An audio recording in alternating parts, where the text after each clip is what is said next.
Assalamualaikum warahmatullahi wabarakatuh. Ala hadiniya wa kulliyatin salihah wa ala khairin Mustafa Muhammad sallallahu alaihi wasallam. Al-Fatiha. A'udzu billahi minasy syaithanir rajim. Bismillahirrahmanirrahim. Alhamdulillahi rabbil alamin arrahmanir rahim maliki yaumiddin. Iyyaka na'budu wa iyyaka nasta'in. Ihdinas siratal mustaqim. Siratal ladzina an'amta 'alaihim ghairil maghdubi 'alaihim waladdallin.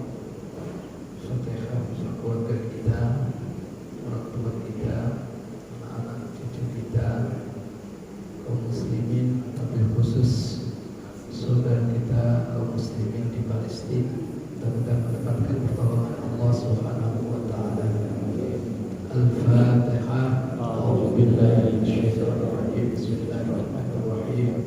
Alhamdulillahirabbil alamin arrahmanir rahim maliki yaumiddin. Iyyaka na'budu wa iyyaka nasta'in. Ihdinas siratal mustaqim. Siratal ladzina an'amta 'alaihim ghairil maghdubi 'alaihim waladdallin. Alhamdulillahirabbil alamin. Allahumma salli wa sallim ala sayyidina wa habibina syafi'ina maulana Muhammad wa ala alihi wa ashabihi wa ummatihi ila yaumiddin, amma ba'd. Syukur pada Allah Subhanahu wa taala atas seluruh nikmat yang dikaruniakan kepada kita. Salawat serta salam semoga Allah senantiasa limpahkan pada Nabi besar Muhammad sallallahu alaihi wasallam, juga kepada keluarga dan sahabat-sahabatnya dan segenap umatnya. Mudah-mudahan kita semua termasuk di dalamnya yang akan mendapatkan syafaatnya kelak di yaumil qiyamah. Amin ya rabbal alamin. Alhamdulillah kita bisa bermuajah kembali dalam satu majelis. Mudah-mudahan Allah memberkahi kita semua. Pagi ini kita kaji tentang hisab nikmat harta yang dikaruniakan Allah kepada kita, bagian daripada kajian ekonomi dalam Islam yang diamanahkan kepada saya. Dalam surah At-Takasur, dan insyaallah kita semuanya sudah hafal ya, berulang-ulang juga kita baca. Di dalamnya ada dalam satu ayat, yaitu ayat yang terakhir dari At-Takasur, ayat yang ke-8, Allah Subhanahu wa taala mengkhabarkan kepada orang-orang mukmin khususnya, yaitu bahwa semua nikmat yang dikaruniakan oleh Allah Subhanahu wa taala kepada hambanya akan dipertanyakan nanti di yaumil hisab. Tsumma latus'alunna yauma idzin 'anil na'im. Kemudian latus'alunna yauma idzin 'anil na'im.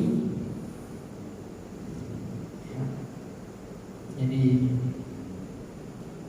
latus'alunna ada huruf lam ta'kid. La maknanya pasti ya. Pasti gitu. Sungguh pasti.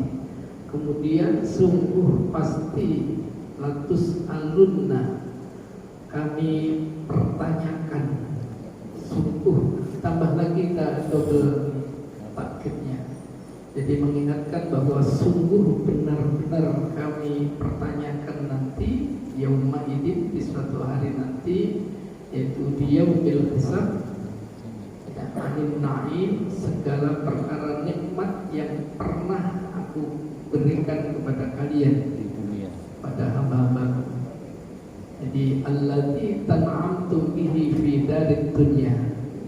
Jadi semua kenikmatan yang diberikan oleh Allah di negeri dunia ketika kita masih hidup, itu akan dipertanyakan oleh Allah Subhanahu wa taala. Hal kuntum bisyukrihi, apakah kalian mensyukurinya ya, terhadap nikmat yang aku berikan itu, atau malah sebaliknya kalian mengkufuri atas nikmat yang aku berikan ya.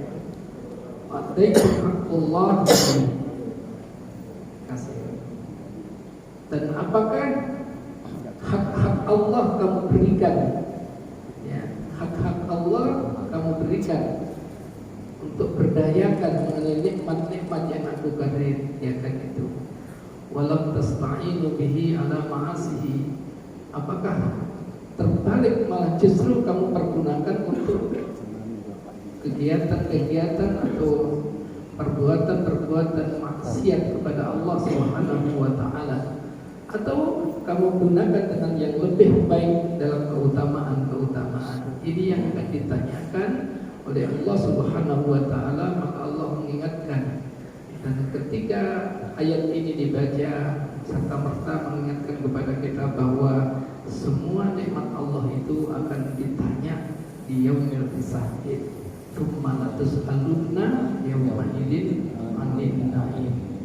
Kemudian dalam hadis Rasulullah sallallahu alaihi wasallam menyebutkan dalam Ibnu Hibban dan Tirmidzi meriwayatkannya bahwa la tazulu qadama 'abdin yaumal qiyamati hatta yus'ala an arba'in. Kaki-kaki manusia qadama 'abdin, ya, kaki-kaki hambaku itu ya tidak akan sanggup bergerak yaumil qiyamah saat nanti dibangkitkan dari alam kuburnya, yaitu yaum dibangkitkan, hatta yus'ala an arba'in, hingga dia akan ditanya 4 perkara. Yang pertama, an umrihi fima afnahu, tentang umur, fima afnahu, ya, kamu habiskan untuk apa, ya. Yang ditanya tentang nikmat umur, ya, nikmat umur. Jadi umur itu kamu habiskan untuk apa? Fi ma'afnahu, ya. Sejak terutama pada usia mukallaf. Usia mukallaf itu usia mendapatkan beban-beban hukum untuk menjalankan syariah. Itu fi ma'afnahu. Wa jasadi fi ma'ablahu, ya. Kemudian terhadap fisik, ya, fisik tubuh kita, dari sekujur tubuh itu juga akan ditanya oleh Allah Subhanahu wa taala. Jasad, ya, fi ma'ablahu, mata kita, tangan kita, kaki kita, ya, kemudian pikiran kita, semua akan ditanya oleh Allah Subhanahu wa taala, ya, fi ma'ablahu. Kemudian yang ketiga, wa an ilmihi madza amila fi, tentang ilmu ditanyakan oleh Allah Subhanahu wa taala. Ilmu yang dahulu kita dari nol pengetahuan sejak dilahirkan, kemudian setahap demi setahap Allah berikan ilmu kepada kita, kamu pergunakan untuk apa saja? Apakah untuk kemaksiatan, apakah untuk dalam keberadaan yang apa yang diridhai oleh Allah Subhanahu wa taala. Wa amma min aina kasabahu wa fima anfaqahu, tentang harta, ya, tentang harta yang diberikan oleh Allah Subhanahu wa taala. Min aina kasabahu, dari mana asal kamu usahanya. Ditanyakan mengenai asal usaha, caranya, ya, caranya. Jadi mengenai cara untuk mendapatkan harta itu. Wa fima anfaqahu, kemudian terhadap apa saja kamu infakkan, kamu belanjakan, ya, kamu pergunakan, kamu berdayakan. Jadi tentang harta, 2 hal yang ditanya oleh Allah, cara mendapatkan dan cara penggunaannya oleh Allah Subhanahu wa taala. Dan ini semuanya kita tidak akan sanggup melangkahkan kaki-kaki kita sebelum kita bisa menjawab pertanyaan-pertanyaan Allah nanti di yaumil qiyamah. Rawahu Ibnu Hibban wa Tirmidzi. Yaumil hisab, hari hisab, sering terlupakan, ya, sering terlalaikan dalam diri kita, dalam hidup pikuk kehidupan kita, ya, di dunia ini, sering terlupakan. Maka ayat ini mengingatkan kepada kita untuk agar senantiasa ingat bahwa ada ahwalul yaumil qiyamah, ya, segala sesuatu yang berhubungan dengan hari kiamat nanti, bagaimana keadaannya, bahwa Allah akan tampakkan kepada manusia amal-amal mereka di dunia, dan pada saat yaumil qiyamah inilah juga waktu untuk memutuskannya. Apakah kita termasuk hamba Allah yang akan menghuni surganya, atau kita masuk dimasukkan oleh Allah dalam penghuni di nerakanya. Nauzubillah min dzalik. Ini adalah ahwal ya yaumul qiyamah, di yaumul hisab kelak.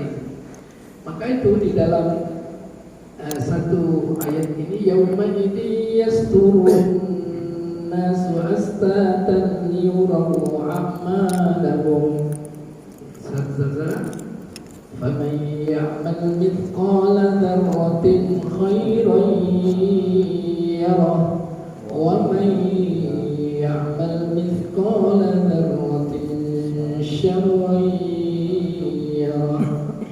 Yauma idzi yasdurun nasu astatan.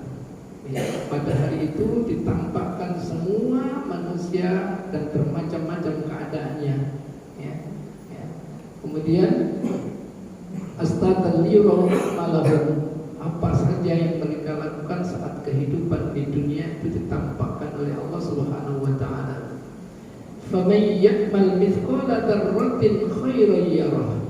Dan barang siapa yang melakukan mithqala seberat darrah, dzarratin sekecil ya, darrah itu adalah benda yang terkecil. Mufassir menerangkan lebih kecil daripada benda atom yang terkecil. Ya, itu adalah darrah. Ya, mithqala dzarratin khairan. Ya, sekecil benda apapun yang pernah dilakukan oleh seseorang itu yarahu akan diperlihatkan kepada mereka. Wa may ya'mal mithqala dzarratin syarran yarah. Dan demikian juga perbuatan sekecil apapun keburukan yang pernah dilakukan ya, saat kehidupan di dunia yarahu akan ditampakkan juga oleh Allah Subhanahu wa taala. Oleh karena itu ayat ini mengingatkan kepada kita bahwa kita harus hati-hati kita melakukan satu amalan-amalan perbuatan, karena sekecil apapun akan ditampakkan oleh Allah Subhanahu wa taala nanti di yaumul qiyamah. Kemudian dalam hadis Rasulullah sallallahu alaihi wasallam yang diriwayatkan oleh Sunan Abu Dawud dan dalam kitab Sunnah, Allah sebutkan bahwa Rasulullah sallallahu alaihi wasallam menyebutkan bahwa salah satu mawatin ya, fala yadhkuruhu ahadun ahadan ya, pada saat nanti di yaumil qiyamah itu adalah ada 3 tempat fala yadhkuru ahadun ahadan. Seorang di antara seorang sudah tidak memikirkan orang lain, dia sibuk memikirkan dirinya sendiri ya, sibuk memikirkan sendiri. Di mana tempat itu? Ada indal mizan, tatkala nanti saat ditimbang amal-amal perbuatan itu, indal mizan ya, hatta ya'lamu aqwifu min mizani aw yasjudul, sampai dengan dia tampak dia ringan dalam perbuatan kebaikannya atau berat dalam perbuatan kebaikannya. Itu akan dilihat oleh Allah Subhanahu wa taala, dan pada saat ini nanti seseorang itu tidak akan sanggup mempertanyakan untuk apa saja yang akan dilakukannya, dan dia tidak akan memikirkan orang lain, hanya sibuk dalam dirinya sendiri. Wa intal kitab hina yukhallu, dan tatkala nanti didatangkan kitab catatan amal itu dibacakan oleh Allah Subhanahu wa taala. Itu maka pada saat ini juga seseorang itu tidak akan sanggup untuk melakukan apa saja yang pernah dilakukan dan hanya memikirkan dirinya sendiri. Fala yadhkuru ahadun ahadan. Dan yang ketiga adalah wa intas sirat idza wudi'a baina dhahri jahannam, yaitu tatkala nanti berada di sirat. Sirat itu titian jalan atau baina jahannam ya, antara neraka jahanam dan surganya Allah Subhanahu wa taala. Pada saat itu seseorang tidak akan mempertanyakan urusan-urusan kecuali urusannya di dirinya sendiri. Jadi oleh karena itu ini adalah sering terlupakan bahwa suatu keadaan ahwal yaumil qiyamah di yaumil hisab ini yang sering terlupakan dalam diri kita. Dalam masalah hisab ini Rasulullah menyebutkan dalam suatu hadis ada yang disebut dengan masa al-arad, yaitu menampakkan dosa dan pengakuan. Ini masih ringan yang ditambahkan antara dosa dan ringan, memerlukan waktu yang cukup tidak terlalu lama. Tapi pada saat waktu munaqashah, diperiksa secara teliti, jadi innallaha sami'un basir, alimun khabir. Allah maha teliti terhadap segala perbuatan yang pernah dilakukan oleh hambanya. Itu diperiksa secara teliti dan diperhitungkan kebaikan dan keburukannya. Di sini memakan waktu yang sangat lama bagi orang-orang kufar, orang-orang kafir. Bagi orang-orang mukmin hanya sekejap, bagaikan dia bangun dari tidur. Tapi bagi orang-orang kafir memerlukan waktu yang lama. Ya, di dalam surat Al-Arif Allah sebutkan ta'rujul malaikatu warruhu ilaihi fi yaumin kana miqdaruhu 50,000 sanah. Terasa dahsyatnya dengan sakitnya, ya, dengan segala rasa yang dirasakan dengan siksaan Allah di yaumil hisab ini bagi orang-orang kafir yang mengkufuri nikmat Allah, yang tidak menggunakan hartanya di jalan Allah. Itu terasanya apa? Fi yaumin kana miqdaruhu 50,000 sanah. Satu harinya ukuran kehidupan di dunia itu miqdaruhu, ya, takarannya 50,000 sanah, seperti terasa 50.000 tahun lamanya ketika di dunia. Karena apa? Orang yang mendapatkan adab siksa, ya, kalau sudah terasa sakit itu memang satu hari itu memang rasanya sangat lama sekali. Berbeda dengan dalam keadaan orang yang sehat-sehat, ya. Ketika kita sakit itu biasanya merasakan begitu lamanya waktu antara siang dan malam bergantian, merasakan sekali. Demikian juga azab di akhirat bagi orang-orang kufar, mengkufuri ayat-ayat Allah, mengkufuri tentang nikmat-nikmat Allah. Satu harinya miqdaruhu 50,000 sanah, bagaikan 50.000 tahun lamanya untuk ukuran kehidupan di dunia itu. Maka oleh karena itu adalah tidak terlalaikan, ya, mengenai adanya yaumil hisab, kelak di yaumil hisab kelak yang akan datang.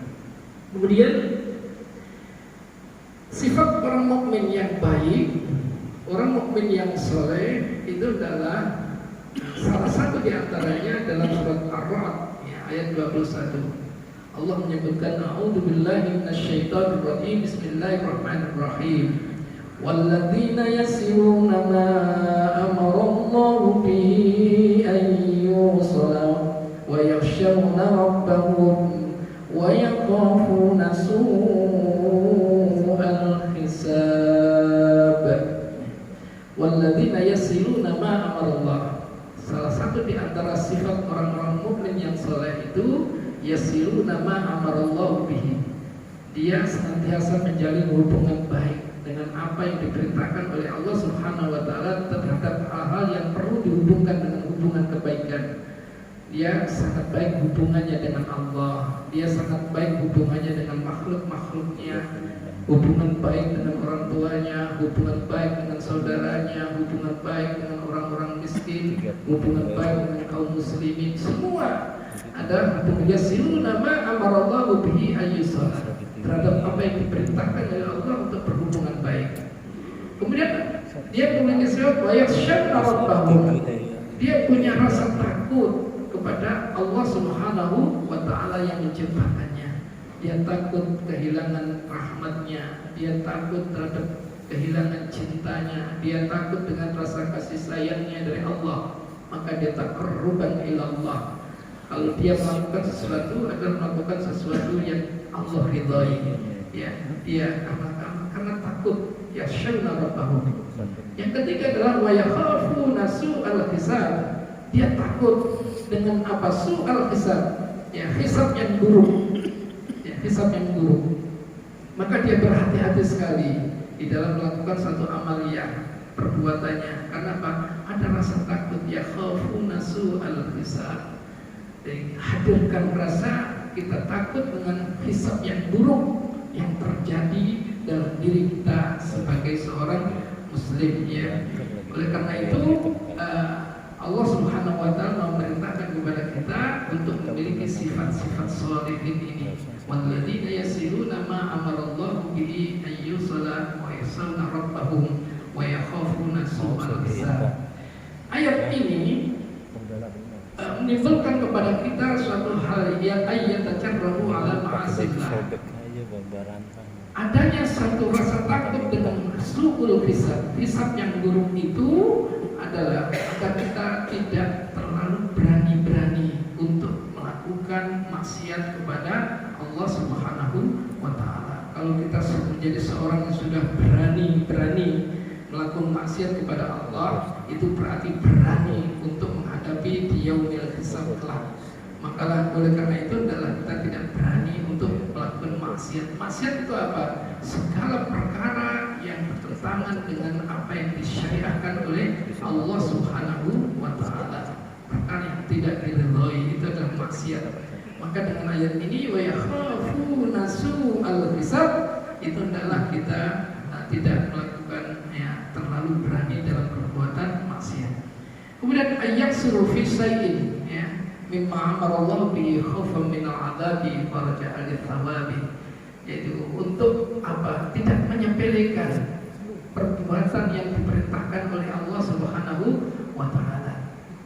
Kadang-kadang karena kita lalai dengan hisab kepada Allah dan tidak memiliki rasa sifat takut tentang su'ul hisab, hisab yang buruk, kita menyepelekan dengan apa yang diperintahkan oleh Allah Subhanahu wa Ta'ala.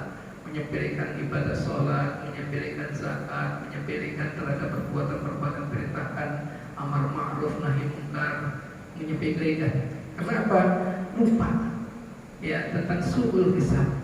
Tidak ada rasa khawatir dengan adanya hisab yang buruk terhadap dirinya. Jadi yaksuru fi syai'in mimma amarallahu bihi khaufan min al-'adzab. Tidak ada takutnya dengan azab Allah, ancaman Allah Subhanahu wa Ta'ala. Dan tidak ada harapan, tidak mengharapkan antara sawab, yaitu pahala yang diberikan oleh Allah Subhanahu wa Ta'ala. Kemudian dengan wa yakhafuna su'al hisab wa lihada amarhum 'ala as-sidati wal istiqamah. Agar apa? Dengan ayat ini kita ada motivasi bersungguh-sungguh dan wal istiqamah, bersungguh-sungguh untuk istiqamah di dalam melakukan sebuah amal. Agar apa? Tidak terjadi dengan su'ul hisab, istiqamah fi jami' harakatihim, dalam perkara gerakan kita. Seluruh gerakan kita adalah karena akan dipertanyakan oleh Allah Subhanahu wa Ta'ala. Maka gerakan kita adalah gerakan yang senantiasa diridhoi oleh Allah. Wasakanatuhum, baik dalam keadaan diamnya pun, geraknya juga senantiasa untuk kita perhatikan, untuk istiqamahkan wajami, dan juga diamnya dan diamnya dalam keadaan bergerak, diam, itu semuanya akan diperhatikan oleh Allah. Wajami ahwali maqasalati wal ta'tiyati, dan seluruh keadaan apapun yang dilakukan dalam keadaan berbaringnya, tidurnya, semuanya itu adalah karena yakhafuna su'al hisab, ada ketakutan terhadap hisab yang buruk. Dia akan senantiasa berupaya sungguh-sungguh istiqamah melakukan yang terbaik. Wa yakdiruhum dzalika ala ayyuhasabu anfusahum qabla ayyuhasibu, itu akan dia melakukan mendorong kepada mereka yang punya sifat-sifat itu, mendorong untuk apa? Hisab diri sendiri sebelum dihisab oleh Allah Subhanahu wa Ta'ala. Dan itu yang disampaikan oleh sahabat Umar bin Khattab radhiyallahu anhu, hasibu anfusakum qabla an tuhasabu, hisablah diri kalian sebelum dihisab oleh Allah Subhanahu wa Ta'ala. Maka ayat ini adalah paling tidak kita punya tiga hal ciri. Walladzina yasiruna ma amarallahu bihi ayyusala wa yasawna rabbahum wa yakhafuna su'al hisab. Jadi yasiruna ma amarallahu bihi, kita adalah berhubungan baik dengan Allah, berhubungan baik dengan makhluknya, terutama pada ayah ibu, anak-anak kita, karib kerabat kita, adik tolan, teman sejawat ini semua, terutama perhatian terhadap kaum fakir, fuqara, masakin. Jadi semuanya kita berhubungan baik. Yasiluna ma'amarabi ayyasala wa yasawna rabbahum, dan rasa takutnya kepada Allah Subhanahu wa Ta'ala. Dan yang ketiga adalah yakhafuna yakhafuna su'al hisab, itu ada kekhawatiran, ketakutan tentang adanya kejadian dihisab yang buruk oleh Allah Subhanahu wa taala, yang diambil dari tafsir Ibnu Katsir. Oleh karena itu, sekalian, dari beberapa ayat dan hadis Rasulullah sallallahu alaihi wasallam untuk menyikapi dalam hal nanti tidak terjadi hisab yang buruk terhadap diri kita, beberapa hal yang perlu diperhatikan dalam masalah nikmat harta. Yang pertama adalah cara usahanya kita harus halal, ya, cara usahanya halal. Jangan sampai kita cara usaha yang haram. Karena ditanya tadi yang dua hal, min aina tasabahu wa fima wallahu. Bagaimana cara kalian mendapatkan harta itu? Itu akan ditanya oleh Allah Subhanahu wa taala. Contoh misalnya kendaraan, nikmat kendaraan. Bagaimana cara mendapatkan kendaraan itu? Apakah dengan cara yang halal atau dengan cara yang haram? Dia akan tanya. Kemudian bagaimana kendaraan itu kamu pergunakan?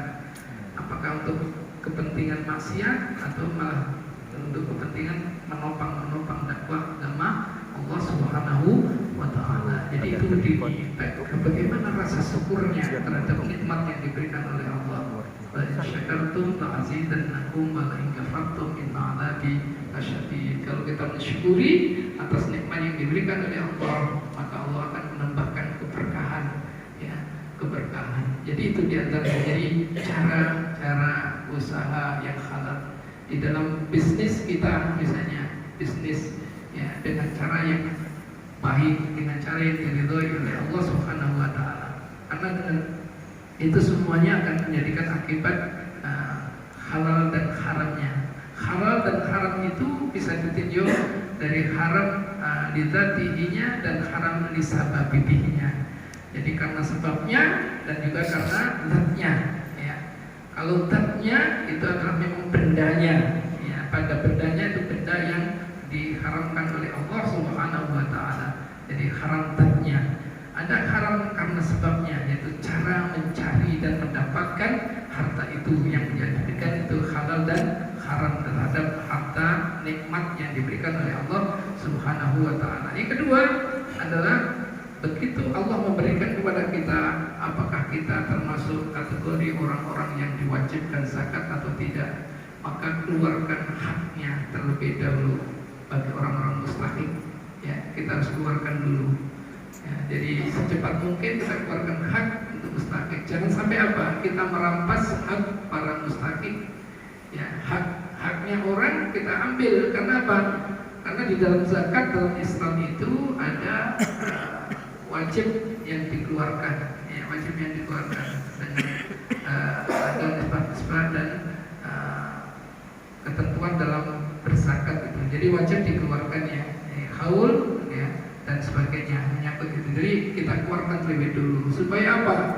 Harta kita bersih, ya. Kalau tidak bisa langsung memberikan, langsung disisihkan, ya, dikeluarkan, dibersihkan dan diberikan secara tepat kepada para mustahikin. Para mustahikin sudah disebutkan secara tafsiri dalam Al-Quran. Nama shadaqatu lil fuqara'i wal masakin wal 'amilina 'alaiha wal mu'allafatil qulub wal riqab wal gharimin sabilan bin sabil. Jadi 8 asnaf itu dengan tepat untuk kita memberikan para mustahik. Bila tidak, ternyata belum sampai kepada mereka, maka kita termasuk merampas hak-hak para mustahikin. Itulah yang mengakibatkan nanti di yaumil hisab kelak yang akan memberatkan dalam kehidupan kita sekarang karena merampas hak mereka. Belum lagi doa-doa mereka, ya. Kalau sudah ditopang dengan doa mereka karena orang-orang muzaki tidak mengeluarkan zakatnya, maka saya tuntut, nah itu lebih berat lagi terhadap kita semua. Maka tatkala ada rezeki nikmat yang dikaruniakan oleh Allah Subhanahu wa taala, ya, secepat itu kita keluarkan. Kita keluarkan. Mengeluarkannya bagaimana? Bisa langsung kepada para mustahikin, bisa melalui lembaga. Yang lalu kita pernah mengkaji tentang Baitul Mal. Itu jauh lebih tepat dan lebih bermanfaat dan berguna pemanfaatannya kalau ada Baitul Mal yang memberdayakan. Karena apa? Bisa kolektif, ya. Zakat 2,5% dari 1.025.000 kalau dikumpulkan, ya, dikumpulkan akan menjadi puluhan juta. Itu akan lebih berdaya guna daripada diterimakan hanya 25.000. Maka baitul mal seperti yang kemarin kita kaji adalah hal yang sangat penting untuk bagaimana mengakomodasi, mengelola dan memberdayakan mengenai kemanfaatan bagi para mustahiqin. Nah, untuk para mustahiqin ini kita juga perlu membuat peta pemetaan para mustahiqin kategori 8 asnaf di lingkungan kita. Adakah 8 asnaf itu ada di lingkungan kita, dan siapa yang paling prioritas untuk mendapatkan hak itu yang tidak bisa ditunda-tunda. Itu penting. Kita perlu pemetaan. Kita sering dalam dakwah untuk pemberdayaan mengenai harta itu kurang tepat sasaran, kurang maksimal sesuai dengan kebutuhan dan skala prioritas, ya. Maka perlu ada pemetaan siapa yang paling yang paling utama, yang paling segera, tidak bisa tunda lagi untuk mendapatkan hak daripada zakat yang dikeluarkan, yang dikelola. Itu adalah perlu pemetaan. 8 asnaf itu perlu kita petakan di lembaga kita di Baitul Mal itu, sehingga akan bermanfaat, tepat sasaran, berguna dan maksimal. Maka keluarkanlah hak para mustahiq supaya tidak terjadi su'ul hisab nanti di yaumil hisab. Kemudian buatlah cara hidup yang diridhai oleh Allah Subhanahu wa taala. Cara hidup yang diridhai Allah itu adalah memberdayakan harta sesuai dengan kebutuhan. Innallaha la yuhibbul musrifin. Allah tidak suka dengan orang-orang yang musrif, yang berlebih-lebihan, menghambur-hamburkan, tidak perlu belanja. Padahal banyak orang-orang yang lebih perlu terhadap masalah itu. Jadi belanjakanlah harta Allah itu sesuai dengan keperluan. Allah tidak suka terhadap orang yang hidup gaya hidup yang berlebihan. Gaya hidup yang berlebihan ini akan menyebabkan nanti banyak kemaksiatan yang dilakukan oleh seorang hamba Allah. Karena apa? Berlebihan nanti. Pertama, Allah tidak menyukai. Yang kedua apa? Nanti akan menimbulkan hubbud dunya. Kita cinta terhadap dunia, lupa dengan kehidupan di akhirat kelak. Itu dampaknya karena berlebihan itu.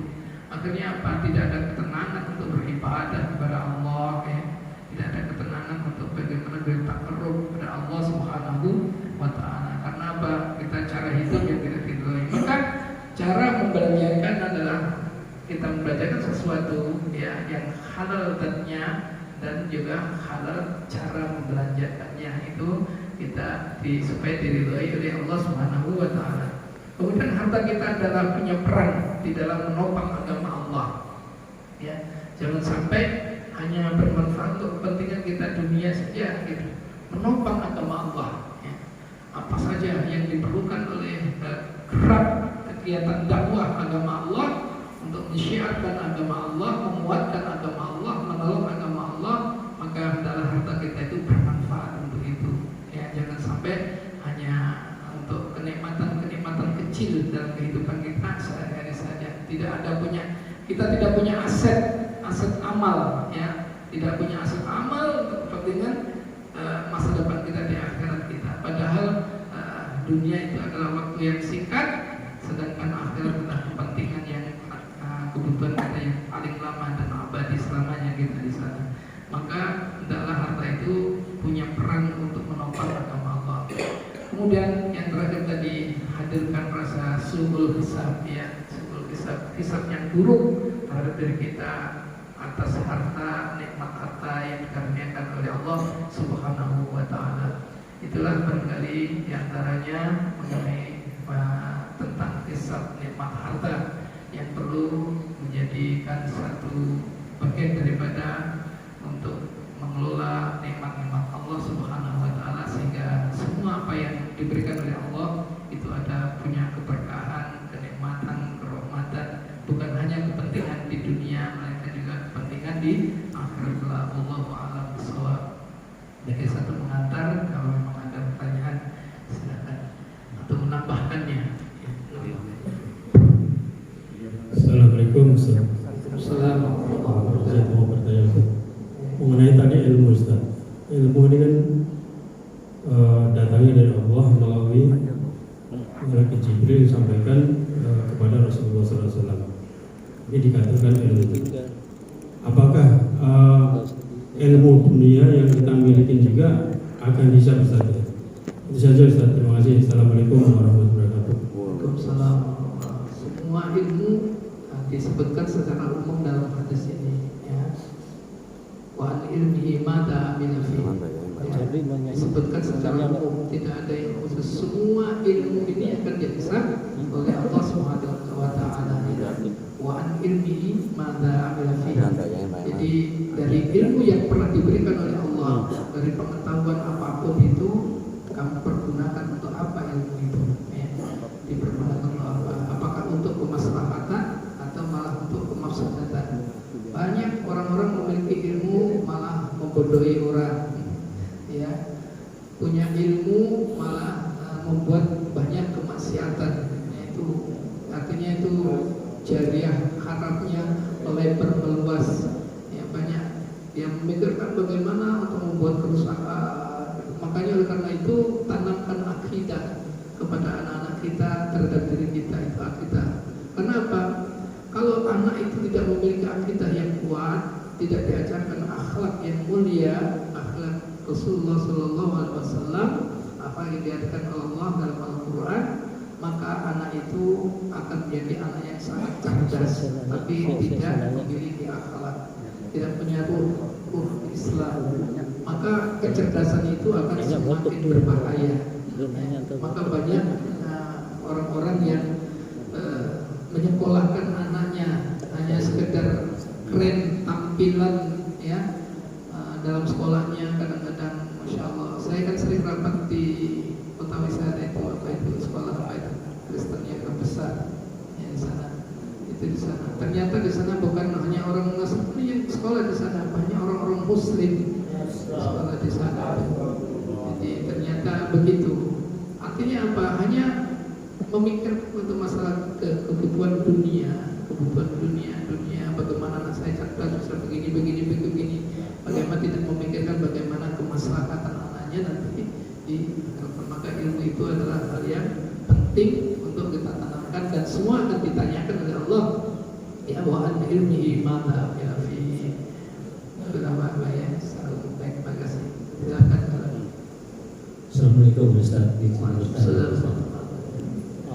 Sebagai muslim kita kan bila kita diberi nikmat oleh Allah itu hendaklah kita bersyukur, dan apabila kita diberikan cobaan kita bersabar. Ustaz, apakah bersyukurnya itu cukup saja dengan alhamdulillah atas nikmat yang telah diberikan di dunia ini, apa itu aja? Yang jadi pertanyaan saya, bagaimana kita bersyukurnya kalau kita diberi nikmat oleh Allah? Mohon kita sampaikan. Terima kasih. Assalamualaikum. Hal kuntum bisyukrihi, di dalam ini summa latus'alunna yawma idzin 'anil na'im. Bagaimana cara kamu bersyukurnya? Yang pertama, bersyukur adalah dengan mengucapkan kalimat ta'zim, mengagungkan Allah, dengan mengucapkan kalimat tahmid, alhamdulillahirabbil alamin. Ya, disahkan lebih sempurna dalam hati sudah bisa mencukupi. Kita berterima kasih, itu ada bentuk rasa syukur. Yang kedua, bentuk rasa syukur kita adalah bagaimana menggunakan nikmat itu, ya. Nikmat itu kita pergunakan apa? Kalau nikmat itu tidak kita gunakan untuk dalam hal yang diridhai Allah, maka kita berarti mengkufuri nikmat, ya. Karena segala sesuatu yang diberikan oleh Allah kepada kita itu adalah untuk menopang ibadah kita. Wa ma khalaqtul jinna wal insa illa liya'budun. Tidaklah aku ciptakan jin dan manusia itu untuk beribadah kepada Allah. Artinya apa? Segala sesuatu yang diberikan oleh Allah, kesehatan fisik, ya, kemudian harta kekayaan, itu adalah untuk menopang, ya. Kalau misalnya nikmat harta, bagaimana kita bisa menunaikan ibadah haji, kita bisa lebih sempurna dalam ibadah sholat kita, supaya kita bisa berzakat. Itu nikmat yang kita syukuri. Kemudian kita berinfak, sedekah, tatawwu yang disunah-sunahkan, yang bisa membantu kalangan yang lain. Itu amal yang tidak bisa dilakukan oleh orang yang tidak punya, orang-orang fakir. Maka bersyukurlah, itu kalimat bersyukurnya. Bersyukurlah bagi kita yang sudah diberikan kelebihan oleh Allah Subhanahu wa taala yang tidak bisa dilakukan oleh orang fakir. Apa? Kita berzakat, tidak bisa dilakukan dia, karena bukan berzakat. tidak bisa menolong orang lain yang punya kebutuhan karena dia tidak bisa. Ya, maka nikmat itu termasuk di antara bagian daripada rasa syukur kita kepada Allah dari dalam kalimat syukur dalam lafziyah maupun ma'nawiyah, ya af'aliyah, perbuatan itu Pak ya. Jadi itu wujud syukurnya. Jadi kalau kita menggunakannya, kita mengucapkan alhamdulillah, tapi penggunaannya untuk maksiat itu namanya kufur terhadap nikmat Allah. Silakan Pak. Assalamualaikum warahmatullahi wabarakatuh. Waalaikumsalam warahmatullahi wabarakatuh. Izin Pak Ustaz, kalau kita melihat ada beberapa para sahabat yang ketika meninggal punya hisab langsung masuk surga. Sementara kita ini kan ya kadang-kadang beribadah, kadang-kadang melalaikan waktu, dan banyak waktu yang dilalaikan terhadap Allah. Misalnya ketika kita sudah sholat, banyak yang main api berlama-lama, kemudian nonton TV berlama-lama. Artinya waktu itu tidak digunakan untuk maksimal. Nah, kalau seperti ini kita lihat ibadahnya sedikit tapi banyak yang waktu yang dilalaikan. Apakah ini nantinya kita akan jadi orang merugi Pak Ustaz? Mohon penjelasan Pak. Terima kasih. Assalamualaikum warahmatullahi wabarakatuh. Allah berfirman dalam surat Al-Asr wal-Asr, innal insana lafi khusr illa alladziina aamanu wa 'amilus shaalihati wa tawassaw bil haqq wa tawassaw bis sabr. Al-Asr demi masa, itu menambahkan bahwa masa adalah waktu, itu adalah sesuatu yang sangat amat penting. Kalau sudah ada wawu qasam, ya ada wawu qasam demi waktu, dan Allah yang bersumpah tentang waktu itu, pertanda ada sesuatu yang sangat penting di dalamnya yang perlu diperhatikan oleh hambanya. Makanya Allah bersumpah wal as, demi waktu. Innal insana lafi khusrin, sesungguhnya manusia itu akan mengalami kerugian yang besar tatkala dia tidak menggunakan waktunya dengan sebaik-baiknya, gitu ya.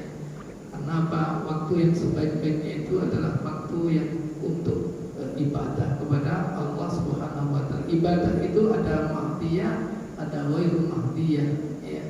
Ada ibadah yang mahdiyah yang sudah Allah tunjukkan secara terinci tafsiri bagaimana kapan waktunya, kapan caranya, termasuk sholat, zakat, itu mahdiyah. Tapi ghairul mahdiyah dengan segala sesuatu yang di luar daripada yang rinci itu, semuanya kalau kita niatkan ibadah maka menjadi ibadah. Katakanlah, bisa nggak kita membuka HP menjadi ibadah? Bisa, kalau kita meniatkan memakari dengan menghilangkan yang maksiat-maksiat tidak kita lihat, kemudian kita mengkaji dengan apa-apa yang kita ini, mengambil ibrah pelajaran terhadap apa yang terjadi, bisa saja menjadi ibadah ya. Tapi kalau itu yang kita lakukan dan kemudian melalaikan kewajiban daripada ibadah mahdiyah, maka itu yang termasuk maksiat di dalamnya. Jadi tergantung pada situasi dan keadaannya. Jadi itu, maka oleh itu innal insana lafi khusrin, sesungguhnya manusia itu akan mengalami kerugian yang besar tatkala tidak memberdayakan waktunya dengan baik, kecuali Allah memberikan istisna, illa siapa alladzina amanu, yaitu orang yang mukmin beriman kepada Allah, alladzina amanu wa amilus shalihat, dan orang yang beramal soleh dalam menggunakan waktunya. Kemudian watawasau bil haq, yang saling menasehati terhadap masalah yang hak, watawasau bis sabri, dan orang yang saling menasehati berwasiat terhadap masalah kesabaran. Maka oleh karena itu ya semuanya akan dihisab. Summatus alunna yauma idzin anin naib, semua kenikmatan termasuk di antara kenikmatan waktu yang diberikan oleh Allah Subhanahu wa taala. Maka terhadap waktu itu adalah perlu kita kelola dengan cermat. Karena apa? Waktu itu adalah apa yang sudah terjadi dalam diri kita saat ini. Besok belum tentu waktu kita. Wa ma tadri nafsun madza taksibu ghadan wa ma tadri nafsun bi ayyi ardin tamut. Belum tentu besok waktu kita. Waktu kita yang hari ini inilah waktu kita yang kita miliki. Waktu waktu besok belum tentu, ya, karena Allah merahasiakan apa yang terjadi kejadian pada esok hari dalam diri kita. Terima kasih Allah. Terima kasih. Baik. Ada lagi? Ya, sampaikan Pak. Assalamualaikum warahmatullahi wabarakatuh. Waalaikumsalam. Ya, Ustaz, dalam di akhirat nanti pada saat itu hisab nih. Tadi dalam ayat tadi kita akan ditimbang kebaikan proporsi besar zarah dan juga keburukan sebesar zarah. Nah, di dunia ini kita juga tidak terlepas dari banyak dosa yang telah kita lakukan. Nah, pada saat dihisab nanti atas dosa-dosa yang telah kita lakukan tersebut, kita juga bertobat atas dosa-dosa yang ada. Gitu ya. Apakah dosa-dosa yang telah kita mohon bertobat kepada Allah itu akan dihisab, dimunculkan dosa itu, ditampakkan dalam hisab itu, sehingga dosa-dosa kita terlihat seberapa banyak dosa yang telah kita perbuat, atau dari yang telah kita melakukan bertobat tersebut, dosa yang telah dilakukan itu Allah telah ampuni dan tidak ditampakkan. Karena ada juga bahwa jika kita bertobat maka dosa-dosa kita Allah ampuni. Cuma apakah akan dimunculkan dalam hisab tadi sehubungan dengan ayat yang tadi disampaikan. Demikian. Assalamualaikum warahmatullahi wabarakatuh. Assalamualaikum. Wabil ashari hum yastaghfirun. Di ujung malam itu sangat tepat untuk memperbanyak istighfar pada Allah Subhanahu wa taala. Ya, maka perbanyaklah istighfar. Ya, untuk bagaimana, karena di luar daripada kemampuan kita berusaha untuk melakukan, ya, memagari dari perbuatan maksiat. Ternyata kadang-kadang lisan kita keceplosan, kadang-kadang pikiran kita terlintas sesuatu yang buruk, ya. Itu kan semua. Maka oleh karena itu perbanyaklah istighfar. Bahkan Rasulullah SAW, ya, sebagai seorang hamba yang sudah dijamin masuk surganya Allah Subhanahu, beliau memperbanyak istighfar. Wa ayyullah, demi Allah, kata Rasul, inni la astaghfirullah fi kulli yawmin wa lailatin mi'ata marratin. Saya, gitu kata Nabi, demi Allah, saya pun juga beristighfar paling tidak satu hari satu malam itu mi'ata marratin, 100 kali beristighfar kepada Allah Subhanahu wa taala. Itu Rasul yang sudah dijamin masuk surga. Sedangkan kita belum ada jaminan masuk ke dalam surga. Perbanyak istighfar. Maka paling tidak itu minimal, ya, 100 kali. Kalau perlu ya lebih daripada Rasulullah SAW.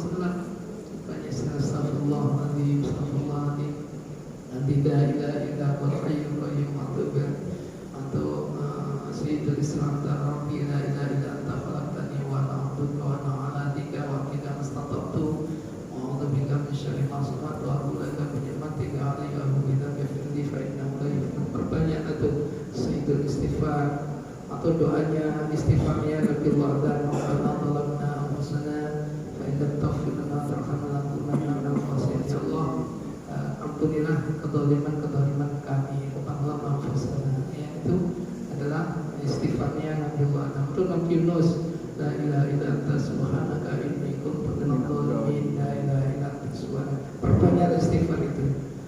Sungguh bahagia kalau kita pas saat diwafatkan oleh Allah, semua dosa kita sudah diampuni oleh Allah Subhanahu wa taala, sehingga beban-beban itu akan jadi hilang. Nah, kalau sudah diampuni maka itu termasuk Allah yang akan memudahkan dalam hisabnya tadi.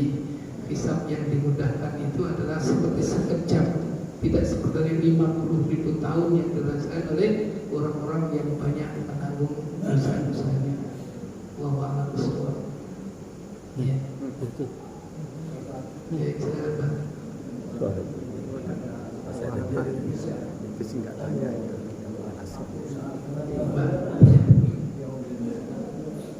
Pada waktu Yaumil Mizan atau timbangan itu ada dosa-dosa yang nggak bisa dihapus, mungkin dosa lain, sehingga kita mengalami kebangkrutan.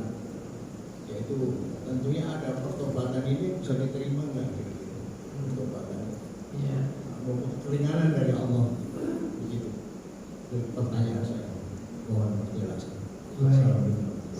Allah. Taubat itu ada syarat-syaratnya. Ya, syarat taubat yang pertama ada rasa menyesal terhadap perbuatan, kesalahan, kekhilafan yang pernah kita lakukan. Ada rasa menyesalnya. Kalau taubat tapi nggak menyesal, namanya bukan taubat. Ya, nggak ada hatinya misalnya, Allah kenapa saya tadi melakukan itu nggak ada gitu. Astagfirullah, tapi hatinya tidak ada menyesal. Itu namanya tidak taubat. Ya. Yang kedua adalah kita secara total meninggalkannya, jadi total. Itu namanya tanda taubat. Tapi kalau kembali lagi namanya bukan taubat. Bagaimana kalau sudah taubat, kita sudah total, ternyata tergoda lagi kembali, segera lagi taubat lagi gitu. Jadi taubat itu bukan hanya sekali terus menerus taubat. Makanya taubat kadang-kadang di luar mastata'tum, sesuai dengan kemampuan kita, ya, untuk melakukan taubatnya itu. Jadi yang penting ada rasa menyesal, kemudian kita secara total meninggalkan, kemudian punya azam yang kuat untuk tidak melakukan lagi. Ya, azam yang kuat, saya pokoknya tidak akan melakukan lagi. Itu harus ada. Kalau enggak, maka itu bukan taubat. Yang khusus untuk berkaitan dengan hak Bani Adam, maka kita harus mohon ridhonya, mohon dimaafkannya, mengembalikan hak-haknya gitu. Ya, maka oleh karena itu terkait dengan Bani Adam ini yang perlu hati-hati banyak. Ya, jadi kita harus minta ridhonya. Misalnya kita pernah melakukan perbuatan kecurangan dalam pilpres, misalnya itu ya contohnya ini, ya, curang dalam pilpres, mengolah data yang salah, yang akhirnya membuat apa? Seharusnya dia yang berhak, ya kan? Kemudian akhirnya karena kita curang melakukan, maka kita harus minta maaf kepada orang yang kita curangi. Kalau dia tidak meridhoi, maka kita akan bertanggung jawab nanti di yaumil hisab. Jadi itu Pak. Jadi begitu juga kalau kita punya pernah melakukan kesalahan, maka oleh karena itu kita sering harus melakukan pertaubatan yang berhubungan dengan muamalah. Kita berjabat tangan, ya, mamin muslimin yang takyani, ya, kemudian ayatasofahani illa ghufira lahuma qabla ayyatafarraqa, misalnya bersalaman itu bisa menggugurkan dosa-dosa. Bahkan qabla ayyatafarraqa, dosanya sudah diampuni oleh Allah sebelum lepas daripada salam. Banyak muamalah itu kita lakukan, ya. Mohon maaf ya, saya tidak pernah melakukan itu. Nah itu cepat, belum gugur aja sudah diampuni oleh Allah Subhanahu wa taala. Qabla ayyatafarraqa. Apalagi kita kalau menyangkut hal-hal yang berhubungan dengan harta gitu ya, coba kita punya kesanggupan mengembalikan. Kalau tidak punya, diridhoinya. Kalau diridhoinya, maka itu semuanya sudah menjadikan ampunan Allah Subhanahu wa taala atas taubat kita. Gitu ya. Jadi Imam Syafi'i memberikan 4 kriteria tentang masalah bagaimana syarat-syarat untuk mendapatkan diterimanya taubat oleh Allah Subhanahu wa taala. Paling tidak ada 4 sifat tadi. Allah a'lam bishawab. Ya, dan juga udah tuh. Udah ada mic. Dapat pancari boleh kok. ya. Nanya enggak? Terus lagi ya. Assalamualaikum warahmatullahi wabarakatuh. Waalaikumsalam warahmatullahi wabarakatuh. Pada zaman sekarang Ustaz, kalau dia bisnis sudah bisnis antara manusia, perusahaan banyak kecurangan yang dilakukan Ustaz, dan banyak sekali penipuan, kadang nggak dibayar, kadang-kadang kabur Ustaz. Apa ya? Terus dalam dunia bisnis itu pokoknya banyak yang penipu-penipuan Ustaz. Apalagi pengusaha itu melakukan penyogokan gitu Ustaz. Pertanyaannya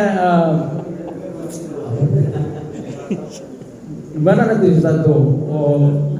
Seperti disampaikan oleh Pak Akon itu, pengisapan nanti di akhirat Ustaz. Apakah dia bisa ta'awuti atau gimana Ustaz? Karena banyak sekali dunia ini pun Ustaz. Gitu Ustaz. Assalamualaikum warahmatullahi wabarakatuh. Acara banyak bohongnya kenapa? Ini kita semua sudah ahli dunia bisnis ya di sini. Ya, prinsip-prinsip dalam bisnis dalam Islam yang harus kita terapkan.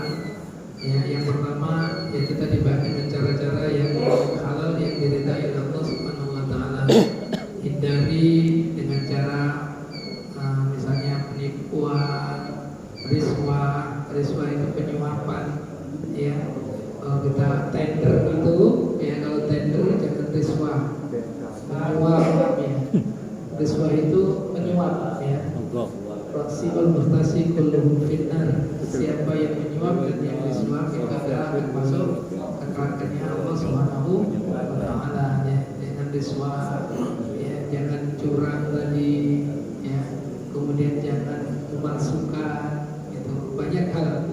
Jadi oleh karena itu berikan cara ya, bagaimana kita melakukan yang terbaik. Yang penting itu adalah rezeki itu halal ya. Halal itu adalah menyebabkan daripada keberkahan dalam rezeki kita. Yang disebut dengan berkah itu adalah ziyadah khair, bertambah kebaikan walaupun sedikit ya. Walaupun sedikit tapi kalau berkah bermanfaat untuk kebaikan keluarga kita, diri kita dan sebagainya, kemaslahatan itu namanya berkah. Tapi kalau banyak ternyata malah menimbulkan penyakit, hati tidak tenang, buat apa kan gitu kan ya. Jadi oleh karena itu yang paling begitu, jangan sampai menjadikan ada unsur dulunya kezaliman kepada orang lainnya. Imam Syafi'i itu kalau bisnis itu etikanya sangat luar biasa. Imam Syafi'i itu adalah pedagang punya toko ya. Jadi kalau tokonya sudah tercapai targetnya, dia tutup. Untuk apa? Berbagi dengan yang lain. Bagi yang lain. Jadi malah begitu. Kalau kita enggak, kalau bisa semuanya kita kuasai. Mereka lain biar nggak kebagian kan gitu kan? Ya. Jadi justru saya dari begitu udah cukup. Penghasilan saya tutup. Biar beli tempat yang lain, kebagian rezekinya. Nah, itu etika akhlak dalam dunia bisnis itu penting sekali. Supaya apa? Kita tidak punya jiwa yang rakus ya. Kalau kita punya jiwa yang rakus, amal dan sebagainya, itulah mengakibatkan orang-orang lainnya dalam kehidupan kita ya. Jadi etika dalam bisnis perlu kita saya yang penting halal, kemudian memiliki akhlak dalam persaingan. Cukup Pak ya? Baik.